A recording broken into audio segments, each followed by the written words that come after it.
FMD जो है intramuscular लगता है। इंट्रामस्कुलर का मतलब मांस में लगता है। जैसे ये बकरी है, आप देखिए, तो आप इसे यहाँ पर, ये जो मांस है यहाँ पर आप लगा सकते हैं। नमस्कार दोस्तों, स्वागत है आप सभी का हमारे अपने ओजस गोट फार्म मध्य प्रदेश में। जैसा कि आप सभी लोग जानते हैं कि बरसात का मौसम आ चुका है। पहले भी कई वीडियोस में बता चुका हूं कि बरसात का मौसम आने से पहले बरसात में आने वाली जो बीमारियां हैं हमारे बकरे बकरियों में, उनसे लड़ने के लिए हमें पहले से तैयारी करना होता है। क्योंकि जितनी बीमारियां बरसात के मौसम में आती है उतनी बीमारियां कभी नहीं आती है। तो कुछ रेगुलर बीमारियां हैं जो 365 डेज चलती है, जैसा कि बकरियों में सर्दी जुकाम, बुखार, डायरिया होना, खांसी होना, ये रेगुलर बीमारियां हैं जिनका इलाज कोई भी कर सकता है। पर कुछ ऐसी बीमारियां हैं जो अगर आपके बकरी फार्म में आ जाए और आपकी बकरियों को जकड़ ले, तो उन बीमारियों से आपके फार्म में, आपके बकरियों में 50% से लेकर तो 90% तक की मोर्टेलिटी हो सकती है। आज के वीडियो में हम बात करेंगे ऐसी 2 वैक्सीन के बारे में जो आपको लगा ही देना चाहिए। मतलब कि बरसात में उन 2 वैक्सीन का आपके बकरे बकरियों, उनके बच्चों को लगा होना बहुत जरूरी है। चाहे अभी तक आपने कोई भी वैक्सीन लगा चुके हो अपने बकरे बकरियों को, अगर आपने 2 वैक्सीन नहीं लगाई तो आपको जल्द से जल्द लगा देना चाहिए। मैं बात कर रहा हूं एफएमडी और ईटी की। जी हाँ, जो एफएमडी होती है, जो वायरस होता है एफएमडी का, जिसे कि मुंह पका और खुरपका भी बोलते हैं, और दूसरा ईटी जिसे कि इंटेरोटॉक्सिमिया भी बोलते हैं। तो ये 2 बीमारियां ऐसी है जो कि सिर्फ इन 2 वैक्सीन से ही कंट्रोल में रहती है। अगर आप सोचें कि हमारे पास 10 बकरियां हैं, उन्हें वैक्सीन लगा क्या करेंगे, हमारी बकरियों को कुछ नहीं होता है, तो ऐसा नहीं है। आपकी बकरियां अगर एफएमडी और ईटी की चपेट में आ जाती है तो आपको भारी नुकसान होगा।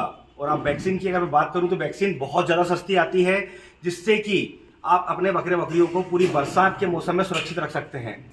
अगर आपने वैक्सीन नहीं लगाई आपके बकरे बकरियों को और अगर वो बीमार हो गए, तो आप वैक्सीन से कई गुना ज़्यादा पैसा भी लगाकर आप उनकी जान नहीं बचा पाएंगे। तो मैं आपको बता दूं कि अभी कुछ लोग ऐसे हैं जिन्होंने अभी नया बकरी पालन शुरू किया है और उन्होंने अपनी बकरियों को पीपीआर भी नहीं लगाया है। वैसे कुछ लोगों के हमारे पास कॉल्स और कमेंट्स भी आए हमारे वीडियोस पर कि सबने पीपीआर तो लगाया नहीं है और बारिश आ गई है, क्या करें।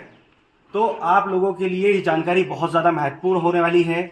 अगर आपने पीपीआर नहीं लगाया है तो किसी तरह की कोई परेशानी नहीं है आपको। आज की डेट में अगर हम बात करें तो बरसात का मौसम जैसा आ चुका है, तो हमें एफएमडी और ईटी, ये जो 2 ऐसे वायरस है सबसे ज़्यादा परेशान करने वाले हैं पूरे बरसात के मौसम में। तो आप जितनी जल्दी हो सके अपनी बकरियों को, बकरों को, और जो 3 महीने प्लस के जो बच्चे हैं उन्हें एफएमडी का टीका जरूर लगाएं और साथ में इनका बूस्टर डोज भी लगाएं। जैसे कुछ लोग पूछते हैं बूस्टर डोज क्या होता है, तो मैं बताता रहता हूं जब भी वैक्सीन लगाता हूं कि जो वैक्सीन, जैसे कि हम एफएमडी की बात करें तो हमने एफएमडी में जो वैक्सीन इस्तेमाल की है उसी वैक्सीन को हम 3 से 4 सप्ताह के बाद सेम डोज में रिपीट करते हैं, तो उसे बूस्टर डोज कहा जाता है। तो जिस तरह एफएमडी का बूस्टर डोज लगेगा उसी तरह आपको ईटी का भी बूस्टर डोज लगाना है। तो इसका नॉर्मल सा शेड्यूल है। आप आज की डेट में अगर एफएमडी लगाते हैं तो आज से 20 से 30 दिनों के बीच में आपको इसका बूस्टर डोज लगाना है और उसके 15 दिन के बाद आपको ईटी लगा देना है और सेम 3 से 4 सप्ताह के बाद आपको ईटी का बूस्टर लगाना है। जब एफएमडी लग जाएगा तो 10 से 15 दिनों के अंदर उसकी इम्यूनिटी हमारे बकरे बकरी की बॉडी में डेवलप हो जाएगी, जिससे कि जो मुंह पका और खुर पका जो रोग होता है, जैसे आपने देखा होगा कई बकरियों को मुंह पे बड़े बड़े दाने आ जाते हैं, फिर वो पकते हैं, सेम उसी तरह उनके खुर में भी छोटे छोटे छाले हो जाते हैं जो आगे जाकर बहुत बड़ा रूप ले लेते हैं और पकने लगते हैं, जिससे हमारे बकरा बकरी लंगड़ा भी हो जाता है और मुंह में दाने होने की वजह से वो खाना पीना भी कम कर देता है। तो ऐसी बीमारी का सामना आपको ना करना पड़े, इसलिए मैं आपको बता रहा हूं कि अगर अभी तक आपने 2 वैक्सीन अपने बकरे बकरियों को, या नए बच्चे जो आए हैं जो अभी 3 महीने कंप्लीट किए हैं उन्हें नहीं लगाई है, तो उन्हें जरूर लगा दें। जो ईटी की वैक्सीन हमने लगाई थी तो प्रैक्टिकली हमने ईटी का वैक्सीन लगाते हुए पूरा वीडियो फुल डिटेल में अपलोड किया है। अगर आपको किसी तरह का कंफ्यूजन है तो आप उस वीडियो को जाकर देख सकते हैं। इसके बाद भी अगर आपको कोई सवाल जवाब है आपके दिमाग में, तो आप हमारे स्क्रीन पर दिए हुए नंबर पे फ़ोन लगाकर हमसे जानकारी ले सकते हैं कि किस तरह आपको वैक्सीन लगानी है और आपको क्या क्या सावधानियों का ध्यान रखना है। वैसे तो मैं आपको बता दूं कि जनरली हमारे बकरे बकरियों में हम लोग 5 तरह की वैक्सीन इस्तेमाल करते हैं, पर ये 2 तरह की जो वैक्सीन मैंने आपको बताई है, एफएमडी एंड ईटी, ये दोनों वैक्सीन बरसात के पहले लग जानी चाहिए। तो आप इन दोनों वैक्सीन को जरूर लगाएं और ध्यान रखें, ये जो वायरस है इनका किसी तरह का कोई इलाज नहीं है। जो भी लोग इनका इलाज बताते हैं सारे सपोर्टिव इलाज होते हैं, पर इन सपोर्टिव इलाज को करते हुए हमारे बकरी फार्म में बहुत ज्यादा मोर्टेलिटी का परसेंटेज बढ़ जाता है। तो आपको उस समस्या का सामना ना करना पड़े, इसलिए आप ये 2 वैक्सीन बरसात से पहले जरूर लगाएं और कोशिश करें जितनी जल्दी आप ये वैक्सीन लगाएं उतना ज़्यादा आपके लिए और आपकी बकरियों के लिए फ़ायदेमंद होगा।